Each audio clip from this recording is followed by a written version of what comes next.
আওয়ামী লীগ আমলে গুমের ঘটনার 2 মামলায় সেনাবাহিনী প্রধান জেনারেল ওয়াকারুজ্জামানের বিরুদ্ধে গ্রেপ্তারি পরোয়ানা জারি করেছেন আন্তর্জাতিক অপরাধ ট্রাইব্যুনাল।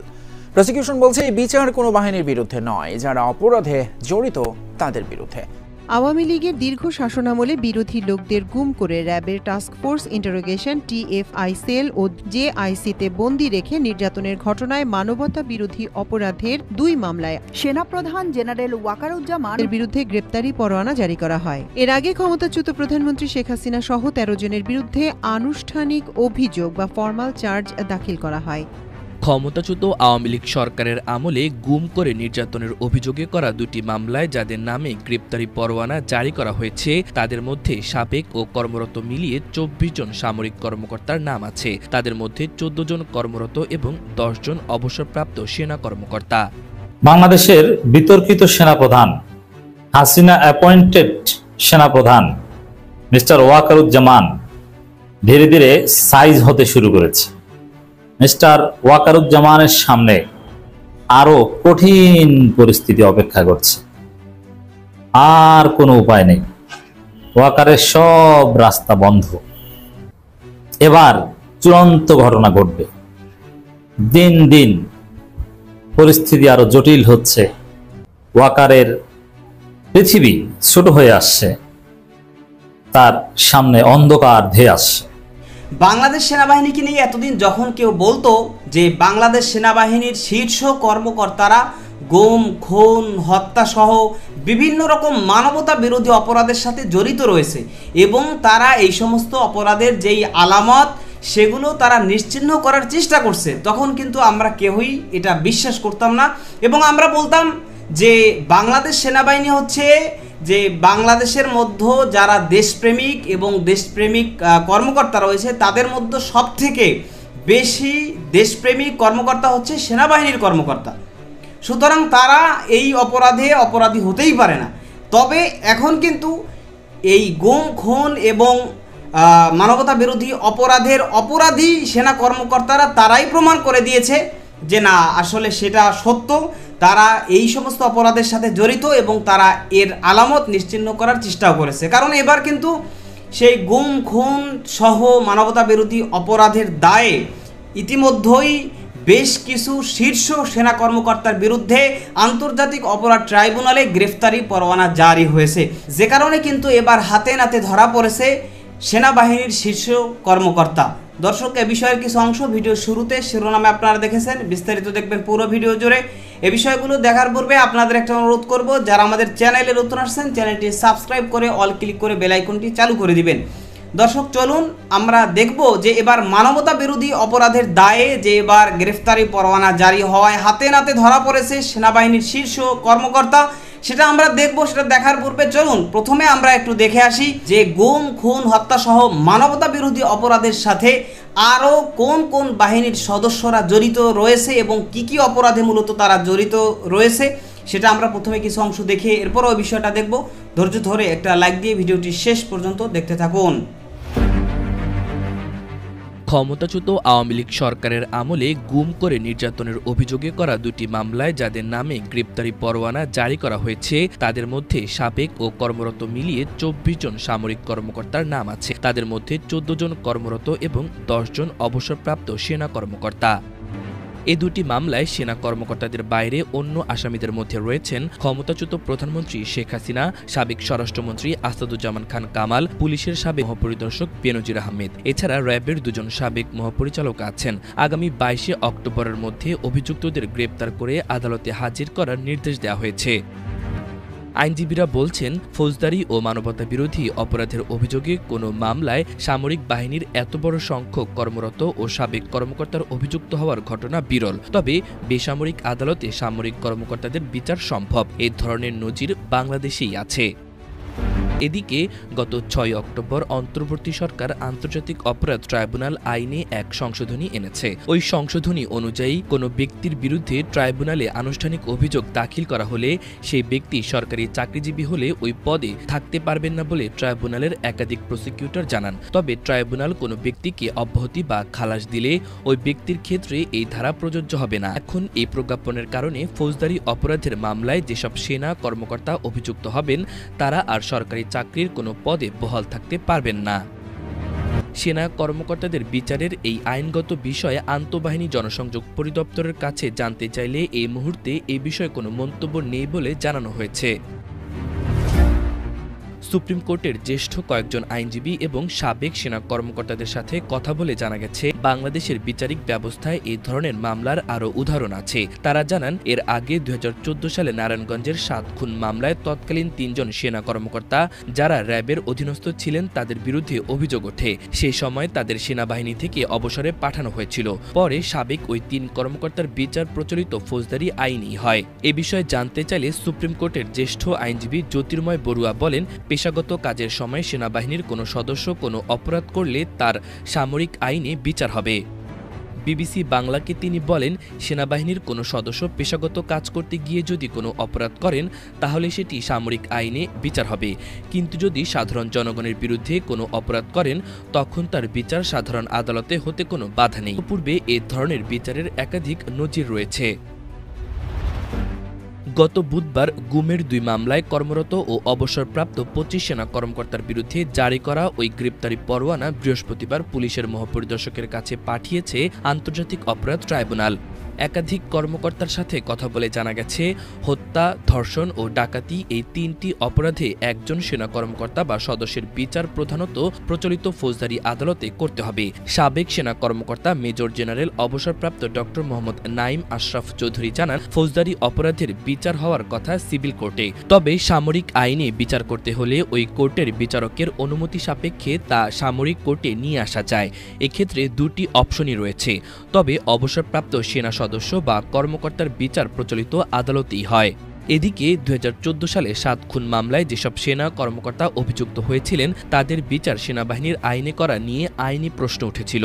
ওই সময় সেনাবাহিনী ওই ৩ কর্মকর্তার বিরুদ্ধে তদন্ত করে, পরে অবসরে পাঠানো হয় তাদের। পরে প্রচলিত আদালতেই বিচার হয়েছিল ওই অবসরপ্রাপ্ত কর্মকর্তাদের, কারণ তারা আর ওই বাহিনীর অধীনে ছিলেন না। আন্তর্জাতিক অপরাধ ট্রাইব্যুনালের প্রসিকিউটর গাজী MH তামিমের মতে, সংবিধান ও ট্রাইব্যুনাল আইন অনুযায়ী সেনা কর্মকর্তাদের বিচার ট্রাইব্যুনালে হতে বাধা নেই। তিনি বলেন, ডিসিপ্লিনারি ফোর্সেস ব্যাখ্যা দিয়ে বলা দিয়েছে, প্রথম হলো আর্মি, তারপরে নেভি, তারপরে এয়ারফোর্সেস, পুলিশ, র্যাব, যে কোনো গোয়েন্দা সংস্থা, এভাবে ক্যাটাগরিক্যালি বলে দিয়েছে। এই আইন তৈরির শুরু থেকেই আর্মিদের বিচার করার পাওয়ার আছে।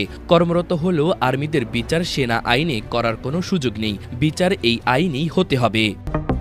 আওয়ামী লীগের দীর্ঘ শাসনামলে বিরোধী লোকদের গুম করে র্যাবের টাস্কফোর্স ইন্টারোগেশন TFI সেল ও জয়েন্ট ইন্টারোগেশন সেন্টার JIC-তে বন্দী রেখে নির্যাতনের ঘটনায় মানবতা বিরোধী অপরাধের 2 মামলায় আনুষ্ঠানিক অভিযোগ আমলে নিয়েছেন আন্তর্জাতিক অপরাধ ট্রাইব্যুনাল। এই 2 মামলায় সাবেক প্রধানমন্ত্রী শেখ হাসিনাকে প্রধান করে 30 জনকে আসামি করা হয়েছে। বুধবার ট্রাইব্যুনাল 1-এর চেয়ারম্যান বিচারপতি মোহাম্মদ গোলাম মর্তুজা মজুমদারের নেতৃত্বাধীন 3 সদস্যের বিচারিক প্যানেল এ অভিযোগ আমলে নেন। একই সঙ্গে আসামিদের বিরুদ্ধে গ্রেপ্তারি পরোয়ানা জারি করা হয়। আসামিদের মধ্যে DGFI-এর সাবেক 5 মহাপরিচালক রয়েছেন। তারা হলেন major general Tariq Ahmed Siddiqui, general Mohammad Akbar Hossain, general Saiful Alam ও জেনারেল তাবরেজ শামস চৌধুরী। এর আগে ক্ষমতাচ্যুত প্রধানমন্ত্রী শেখ হাসিনা সহ 13 জনের বিরুদ্ধে আনুষ্ঠানিক অভিযোগ বা ফরমাল চার্জ দাখিল করা হয়। তাদের বিরুদ্ধে মোট 5টি অভিযোগ আনা হয়েছে। এই 13 জনের মধ্যে হাসিনা ছাড়াও রয়েছেন মেজর জেনারেল তারেক আহমেদ সিদ্দিকী, সাবেক প্রতিরক্ষা ও নিরাপত্তা বিষয়ক উপদেষ্টা লেফটেন্যান্ট জেনারেল মোহাম্মদ আকবর হোসেন, অবসরপ্রাপ্ত সাবেক মহাপরিচালক DGFI, major general Mohammad Saiful Abedin, অবসরপ্রাপ্ত সাবেক মহাপরিচালক DGFI, lieutenant general Mohammad Saiful Alam, অবসরপ্রাপ্ত সাবেক মহাপরিচালক DGFI, lieutenant general Ahmed Tabrez Shams Chowdhury, অবসরপ্রাপ্ত সাবেক মহাপরিচালক DGFI, major general Hamidul Haque, অবসরপ্রাপ্ত সাবেক মহাপরিচালক DGFI, major general Mohammad Tauhidul Islam, সাবেক মহাপরিচালক CTIB DGFI, major general Sheikh Mohammad Sarwar Hossain, সাবেক পরিচালক সিটিআইবি ডিজিএফআই, মেজর জেনারেল কবির আহমেদ, সাবেক পরিচালক CTIB DGFI, brigadier general Mohammad Mahbubur Rahman Siddiqui, সাবেক পরিচালক CTIB DGFI, brigadier general Ahmed Tanvir Mazhar Siddiqui, সাবেক পরিচালক সিটিআইবি ডিজিএফআই এবং লেফটেন্যান্ট কর্নেল মকসুরুল হক অবসরপ্রাপ্ত।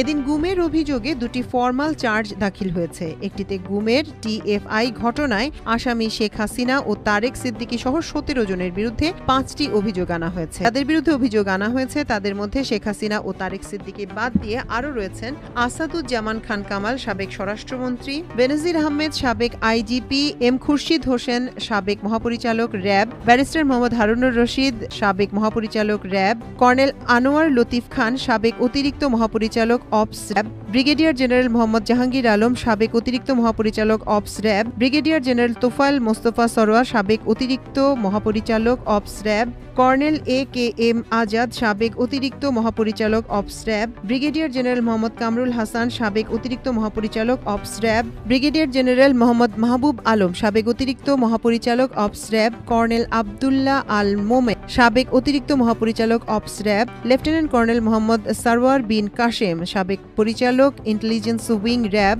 লেফটেন্যান্ট কর্নেল অবসরপ্রাপ্ত মোহাম্মদ খায়রুল ইসলাম, সাবেক পরিচালক intelligence wing RAB, lieutenant colonel Mohammad Mashiur Rahman Jewel, সাবেক পরিচালক intelligence wing RAB, lieutenant colonel Saiful Islam Sumon, সাবেক পরিচালক ইন্টেলিজেন্স উইং র্যাব। পলাতক প্রধানমন্ত্রী শেখ হাসিনার শাসনামলে 2009 থেকে 2024 সাল পর্যন্ত এসব গুমের ঘটনা ঘটে। ওই সময় গুম একটি সুশৃঙ্খল ও প্রাতিষ্ঠানিক রূপে জঙ্গিবাদ বিরোধী অভিযানের ছায়াতলে উগ্রবাদের হুমকিকে ব্যবহার করে রাজনৈতিক ক্ষমতা কেন্দ্রীভূত করা, আন্তর্জাতিক স্বীকৃতি অর্জন ও শাসন দীর্ঘায়িত করার উদ্দেশ্যে পরিচালিত হয়েছে। এতে মেধাবী শিক্ষার্থী, রাজনৈতিক কর্মী, সাংবাদিক, ডাক্তার, প্রকৌশলী সহ বিভিন্ন সরকারি বেসরকারি পেশাজীবী তথা সাধারণ মানুষ ভুক্তভোগী হয়েছে। প্রক্রিয়ায় আওয়ামী লীগ সরকার ফৌজদারি বিচার ব্যবস্থাকে অস্ত্র বানিয়েছিল। আইন প্রয়োগকারী সংস্থা ও নিরাপত্তা বাহিনীকে রাজনৈতিক প্রভাবাধীন করা হয়েছে। নির্যাতন ও গোপন আটকের সংস্কৃতি প্রাতিষ্ঠানিকভাবে চালু করেছে। এমনকি সাধারণ নাগরিকদের বেআইনি পন্থায় বারবার ভারতীয় বাহিনীর হাতেও তুলে দেওয়া হয়েছে। আন্তর্জাতিক অপরাধ ট্রাইব্যুনালে এই যে গুম, খুন এবং গণহত্যা সহ মানবতা বিরোধী মামলায় এবং এই মানবতা বিরোধী অপরাধের মামলায় যে সমস্ত বাংলাদেশের কর্মকর্তাদের বিরুদ্ধে গ্রেফতারি পরোয়ানা ইতিমধ্যেই জারি করা হয়েছে, এই বিষয় নিয়ে কিন্তু বাংলাদেশে ব্যাপকভাবে বর্তমানে আলোচনা এবং পর্যালোচনা হচ্ছে। কারণ যে একজন কর্মকর্তা, যিনি সরকারি কর্মকর্তা এবং সে র্যাবের কর্মকর্তা হোক, সেনাবাহিনীর কর্মকর্তা হোক, সে পুলিশের কর্মকর্তা হোক, যেই হোক না কেন, সে কেন মানবতা বিরোধী অপরাধে জড়িত থাকবে? কারণ গোটা বাংলাদেশ তারা পরিচালনা করতেছে এবং তারা সব জায়গায় তারা আইন শৃঙ্খলা রক্ষা করার চেষ্টা করছে। এখন সেখানে যদি কোনো বাহিনীর সদস্যরা তারা নিজেরাই এই গুম, খুন, হত্যা, মানবতা বিরোধী অপরাধে জড়িত থাকে, তাহলে অন্য মানুষ তারা এর থেকে কি শিক্ষা নেবে? তবে বাংলাদেশের যে সকল বাহিনীর সকল সদস্যরা এই অপরাধে জড়িত, বিষয়টা কিন্তু এমন নয়। অল্প কিছু সংখ্যক অপরাধী যারা মূলত এই বিভিন্ন বাহিনীর সাথে সংশ্লিষ্ট থেকে তারা এই অপরাধের সাথে জড়িত হয়েছে এবং যেই কারণে কিন্তু তারা এখন গোটা বাহিনীকে বিতর্কিত করছে। তাদের কারণে কিন্তু গোটা বাহিনী বিতর্কিত হচ্ছে। সেনাবাহিনীর এই যে সমস্ত কর্মকর্তা এই ধরনের অপরাধের সাথে জড়িত এবং তাদের বিরুদ্ধে গ্রেফতারি পরোয়ানা জারি করা হয়েছে, তো তাদের কারণে কিন্তু অন্যান্য সেনাবাহিনীর সদস্যদেরও বিতর্কের মুখে পড়তে হচ্ছে এবং গোটা দেশে কিন্তু এখন এটা নিয়ে এজন্য আলোচনা হচ্ছে যে সেনাবাহিনীর কর্মকর্তারা বাংলাদেশের যত বাহিনী রয়েছে তার মধ্যে সবথেকে বেশি দেশপ্রেমিক কর্মকর্তা হচ্ছে সেনাবাহিনী, অথচ তারাই যদি এখন এই অপরাধের সাথে জড়িত থাকে, র্যাবের কর্মকর্তারা তারা যদি এই অপরাধের সাথে জড়িত থাকে, তাহলে কিভাবে বাংলাদেশের আইন শৃঙ্খলা এটা নিয়ন্ত্রণে থাকবে? তো যে বিষয়গুলো দেখলেন সে সম্পর্কে আপনাদের মতামত কি সেটা কমেন্ট সেকশনে জানাবেন। ভালো থাকবেন, সুস্থ থাকবেন, দেখা হবে নতুন কোনো ভিডিওতে, কথা হবে নতুন কোনো বিষয়। আজকে পর্যন্তই। আসসালামু আলাইকুম রহমতুল্লাহ।